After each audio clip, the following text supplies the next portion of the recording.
Good afternoon, everybody.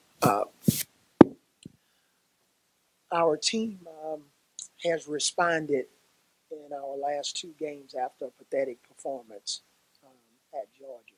We've practiced hard. They seem to have matured in some of the areas that we needed some growth and development. We've rebounded not only from that loss, but we started to rebound the basketball a little bit better. Obviously, we've had some changes with our lineups and rotations. But the kids they've worked hard, and that's a testimony to what our assistant coaches and all of the hard work they've put in. We had a lot of adversity in our last game, and I like overall how we kept our composure. We don't have a graduate degree in that area yet, but I like how we kept our composure, and that's something that we've talked about. We weren't perfect. We still have some areas that we need improvement in how we handle our opponents, how we respond to maybe a call that we disagree with, fans, opposing fans. There are some areas we need to continue to grow in, but we have good kids, and they want to play the right way, and overall they want to do what's right on and off the court. Dante Hall is out of his cast. He's working on some strength, getting some feeling back in his hand. He rode the bike on yesterday. We'll continue to progress him and see how the pain continues to subside and what type of feeling and range of motion in his hand that he'll continue to get, and hopefully will continue to improve. But he's in good spirits. The main thing with him during this time, whenever he gets injured, you always have to worry about his weight. So we're just trying to make sure that he can, eat as much as he can to keep the weight on, so that when he comes back, his weight would have maintained the same amount of weight that he had pre-injury. I heard we're close to a sellout, which is exciting. Anytime you talk about sellouts in Alabama basketball, that's a positive. Our fans have been phenomenal this year, non-conference and at the start of conference play. So hopefully they'll continue to come out and make a lot of noise and get on their feet and cheer us on. And the last thing, I just really want to just say to all of our fans and people here in Tuscaloosa, obviously we want to win every game. We want to represent you in the right way on and off the court, but just want to encourage everybody to please be careful. I'm hearing that there's some bad weather coming our way, and we've taken some steps with our team to try to keep our players off the road and help shuttle them over here to practice. But please be careful. Don't text and drive, and if you don't have to drive, please stay indoors because I heard the weather's going to get really bad. Avery, how big were the minutes Galen Smith and Alex Reese gave you on Saturday against LSU, and how magnified is their role going forward, especially with Dante still being out? Yeah, I mean, I don't want to put any, unrealistic pressure on Alex and Galen, but that's what we talked about with our team, about having quality depth. Those kids' minutes have been sporadic this year. But again, with the injury to Dante, we need them to play, and especially with the rebounding issues we've had. You're talking about a team that was basically top 50 or somewhere around the top 50 in both offensive and defensive rebounding, whatever the numbers were in the past. Now we haven't even broken 100. So those guys have helped us on the boards. They set really good screens.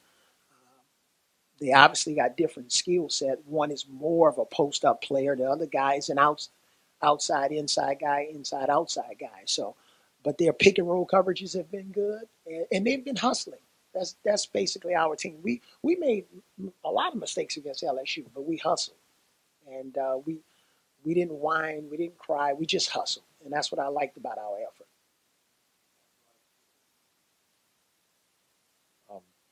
Coach, I realize last year's team, this year's team, it's different teams, but they shot nearly 60% from three in the two games last year. I think they were 8 for 11 down there, and over 50% here. How do you approach the way they spread the floor, the way they can shoot the 3-point shot? Well, we think you try to approach any really good 3-point shooting team, one with the way you recruit, Cecil. What you try to do is you try to recruit guys that can guard multiple positions and that can cover a lot of ground. And, guys that are unafraid of taking that individual challenge, especially when they're in a one-on-one situation. And, we think having guys like Herb and Braxton and Dejon, Galen Smith, who's, pretty versatile for a big guy, Colin with his speed, we think we have at least a better chance of defending the 3-point line than we've ever had since we've been here. I think it's starting to show up a little bit in our defensive numbers here recently, especially to start SEC play. And more than anything, we have to get those long rebounds if we're fortunate to get stops, because they do a heck of a job at offensive rebounding. I think here recently, in the last 3 or 4 games, they had 22 in one game, and 10 and 12 in another game. In one game, they had 5, but they do a good job of getting their missed threes back, which opens up other threes for their team. What is the timetable on Dante? How long do you think he'll be out? Well, I think when the surgery was completed, it was basically week to week. All right, so I don't want to say 10 days or 2 weeks. We're just taking it week to week. So, but you never know. You never know. He's making progress. So we'll see how he feels. What are your thoughts on what Auburn's been able to do this year and the success that they've had without 2 of their best players? Well, they've been impressive. I mean, nothing short of it. They're a hot team right now, not just in the SEC. They're the hottest team in the country. And, they've won their share of games, and they've won it playing it their style of basketball. Shooting threes and breaking defenses down and playing small lineups. And they're 2 big guys, the one that starts and one that comes off the bench. They play their role. And when you get a team that accept their roles and play hard and play for each other, and they're coachable, and you don't have a lot of distractions, you got a chance to win games. But I think they can put up those 4 and 14 T-shirts that they've been wearing, because now we know they're better than the 4 and 14 team. So maybe they can stop playing the underdog role now, since they're ranked and they're the hottest team in our conference. And so we all know now they're not a 4 and 14 team. Questions. Several players talked about last year's, the sweep and even how the game ended at Auburn with the 3-pointer at the buzzer. How much is some of that still stick in, not just your cross, so to speak, or just the players? How much y'all bring that up right now? Well, the rivalry speaks for itself. And I didn't understand it when I first arrived here, but I did after that first loss at Auburn. And it's nothing that we're running away from. We know it's a big-time rivalry. Obviously, with the success of our football team winning the championship, but not having the success they wanted in that Auburn game, we understand the magnitude of it. And it's any sport here on campus. Softball, I talked to Murph about it. I talked to Coach Dana about it with gymnastics, and whatever sport it is, man. I don't care if it's diving, swimming and diving. We understand that it's a big-time rivalry, but we don't want to come out on the court and try to recreate ourselves. We know what winning basketball looks like for our program against any team that we play against, whatever jersey it is. But it's a home game. We got to protect our home court. I wouldn't have said that we're playing against our rivalry probably 2 years ago, but I'm saying it now. we clearly understand it. And when I talk to Bruce, and I know we're not supposed to be friends, and we really aren't, but we have a cordial relationship. But when we talk about this rivalry, we've all said from day one, both of us have said the rivalry is better when both of our teams are good. And that's what he's been working on for 4 years, and that's what I've been working on for 3 years. And but yeah, we often talk a lot about that. Braxton, he's talking about his new role this year, kind of the 3-4, playing off the ball a lot more than he did last year. It's been an adjustment for him. How have you seen that him make some of those adjustments? And where do you think he is 2 or 3 weeks now since he's been playing? I think he's adjusting and just getting in better shape, and we see the progress in practice and ways that he can continue to be Braxton.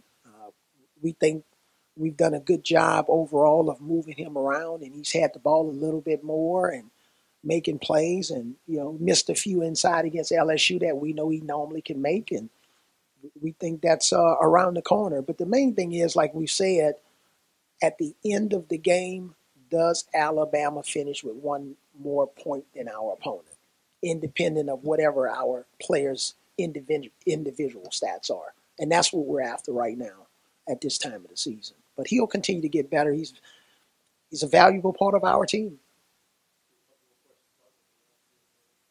Coach, I think it was maybe just over a minute in that LSU game.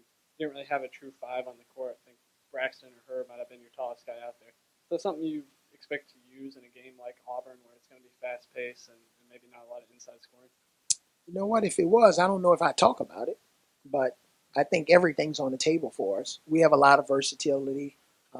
Reese can play some 5 for us.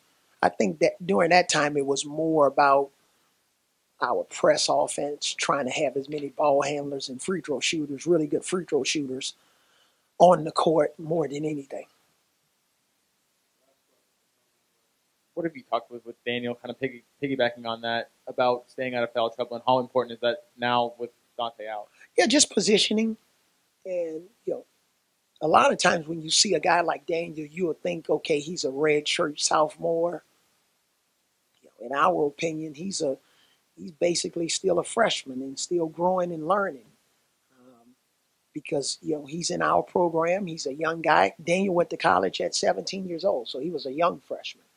So he still has a lot to learn, but very coachable kid, got great energy.